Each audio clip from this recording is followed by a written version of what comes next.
7, 6, 5, 4, 3, 2, 1. You'll never have the sacred stone. Oh, this you crazy mother.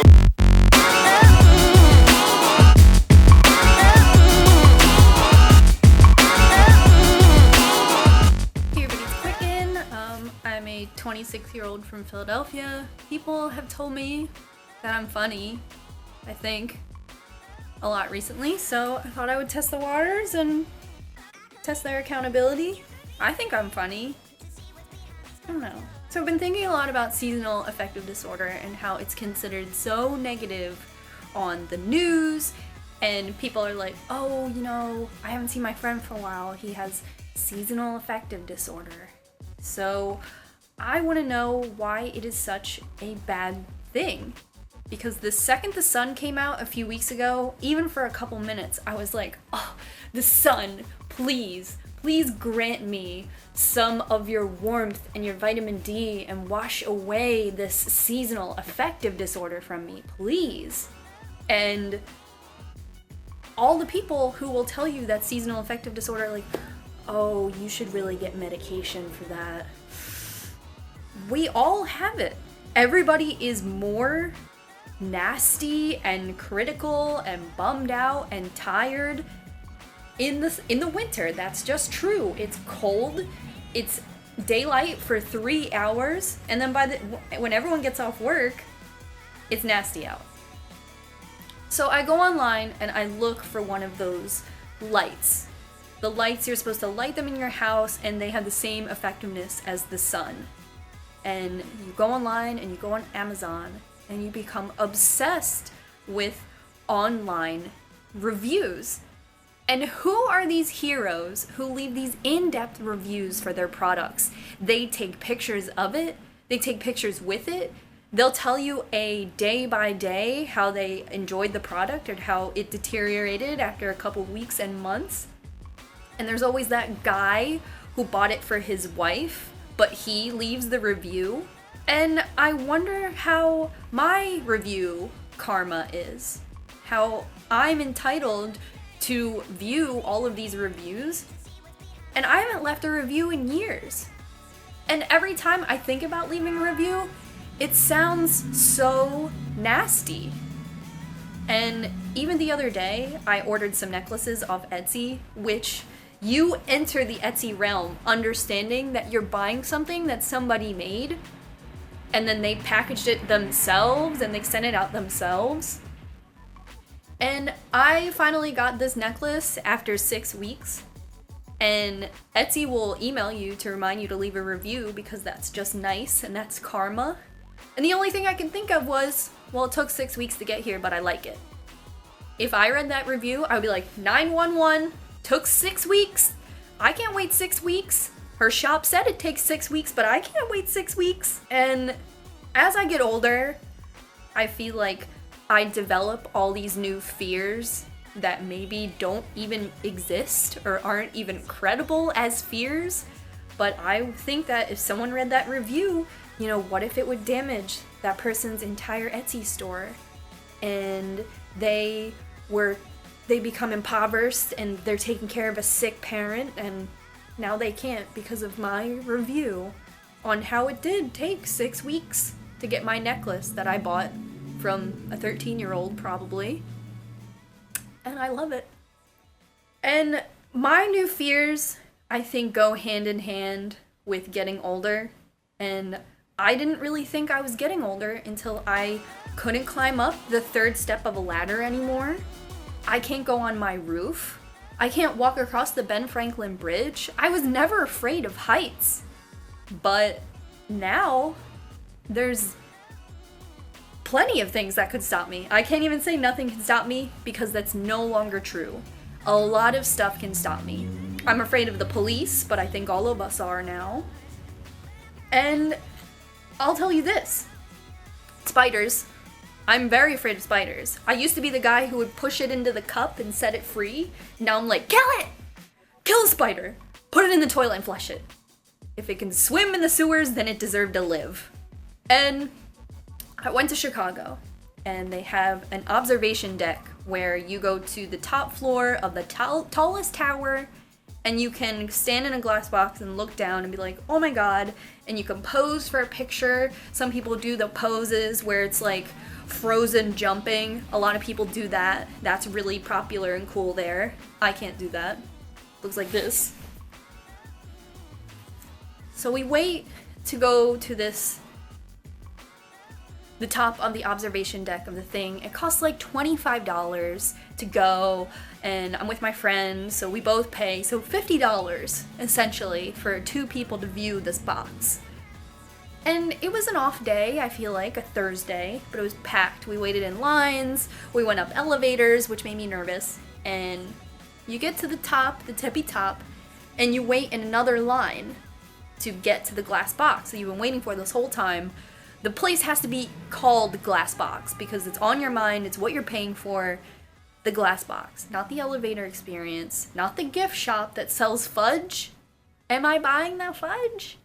So we're waiting in line, and there's plenty of people in front of us having a great time. They're so excited to be at the box, and all I'm doing is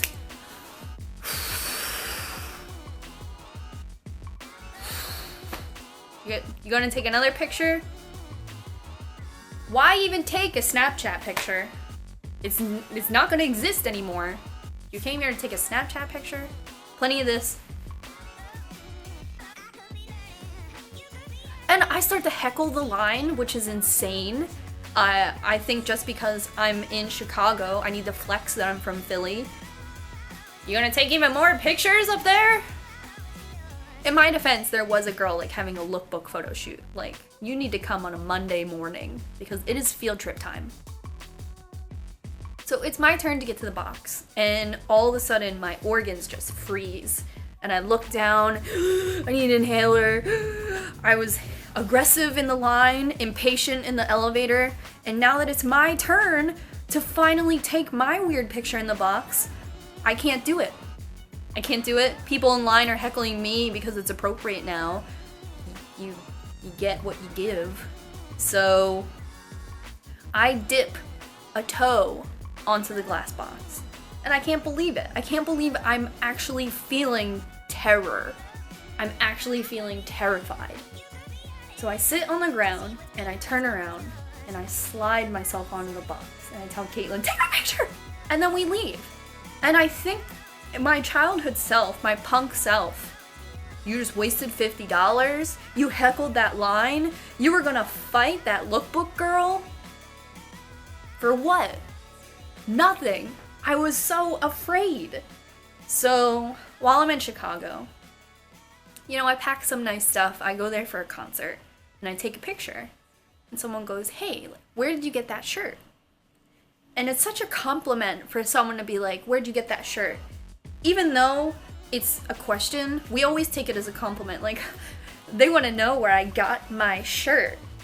But I am a 20-something reject, didn't finish school. All my clothes are from Forever 21. Like, if you shot in the dark, I paid $10 for every outfit that I own and then combine them until they fall apart.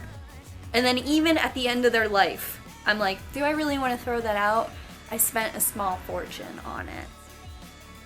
So someone asks you, where'd you get that? And you feel great. Ooh, where did I get that? And then you remember that even if you recommend it and you give up that information, like, do I want to tell her where I got it?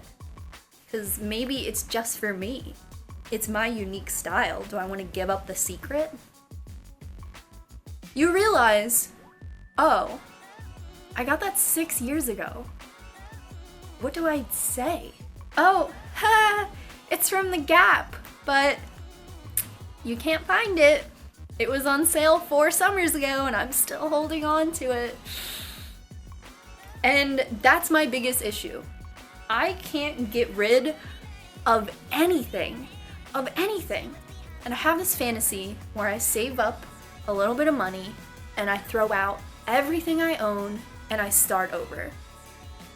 And I've never had this fantasy before, but it makes so much sense. Celebrities only have really nice clothes that are really current. Where's all their other shit? It's gone. They throw it the fuck out, or they pay someone to throw it out because it is so emotionally taxing to throw out our shitty clothes, my Forever 21 romper that fits right up my ass so I can't wear it outside. I'm holding onto it for dear life, like it's gonna tell me some ancient secret that will keep me alive for 10 more years. Oh yes, the wedgie, please grant me eternal life. It's never gonna happen. And there's so much stuff in my room that it can't ever be clean. And you buy a new dresser from IKEA, you get into 3 fights with your boyfriend about it, you fill it full of your shit, and there's still a box of shit on the floor. So I had the fantasy that I start from the beginning, and I keep telling myself, baby steps. I go through 1/3 of my closet, and I'm having an emotional breakdown.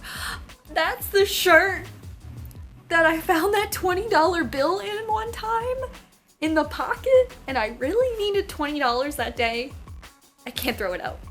That happened to me 10 times in a row until I was so emotionally worked up that I had to sit down, and then I put on a show, and then I watched 7 episodes of it, and I fell asleep. And that's about the mental capacity in my 20s that I can withstand, because I am afraid, I am seasonally depressed, and my room is full of 17-year-old clothing that is essentially tattered and in ruins and covered in coffee stains. I'm Qcknd, thanks for watching, and if you are into it, let me know. I love you guys, and maybe one day I'll come up with another video for laughs and comedy. Give this video a thumbs up and subscribe. Bye. Hey everybody, it is Qcknd, and welcome back to another episode of 5 Fact Friday. I know you guys hate when I sit over here, but I already